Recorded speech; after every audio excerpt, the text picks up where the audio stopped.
Hello, and welcome to today's review of Ralph Breaks the Internet. Ralph Breaks the Internet returns with John C. Reilly reprising his role as Wreck-It Ralph, and Sarah Silverman reprising her role as Vanellope von Schweetz. Of course, there are other returning characters, but their roles are so minor, I'm not going to bring them up.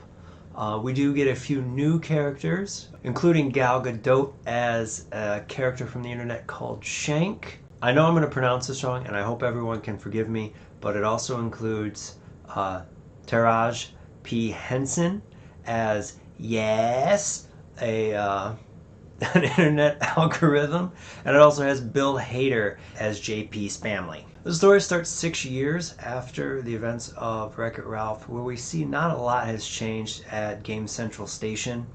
We still have our characters that we love hanging out with each other and just being together. This does change when, as shown in the trailers, the wheel for Penelope's game Sugar Rush gets broke, and Ralph and Vanellope decide to search the internet for a replacement part so the game doesn't get shut down. It's inside the internet where this world really expands and explodes, and there's one quote later in the movie that, I'm not going to say it, it just essentially implies that the internet never stops, and really that's true. But the internet is where we're going to get all of our Easter eggs. We get more of Marvel live action, Disney in general, not to mention the social media frenzy that we see throughout the film with Pinterest and Facebook and Twitter, and we see all these things in the background that really show what can be on the internet. We even get a bit of the dark web. Now, I'm not going to go into, well, just about anything that goes on while in the internet because I don't want to spoil what happens. I will tell you, though, that this movie has a lot of heart. There is some real-world issues that are touched based on the friendship that started within the first Wreck-It Ralph. It's heartwarming and touching, yet there's a Disney spin to it that was amusing and joyful for me.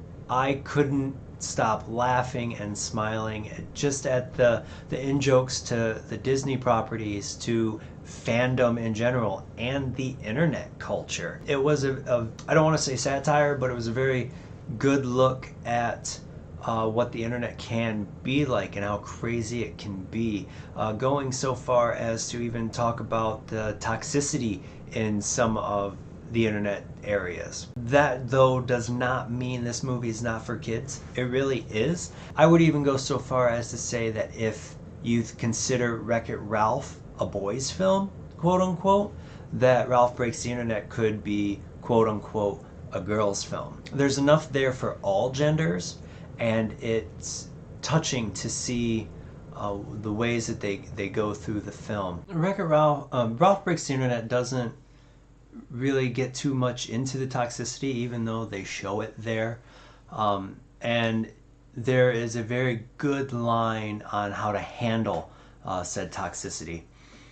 So with that said, I wouldn't say that this is a bad film for younger kids. This is actually one that would be helpful in teaching them how to use the internet and the best way to go about other people on the internet. It's, again, got a lot of heart, and it's fun, and there's enough Disney mannerisms to make me smile and laugh all day. With that said, I recommend watching this film.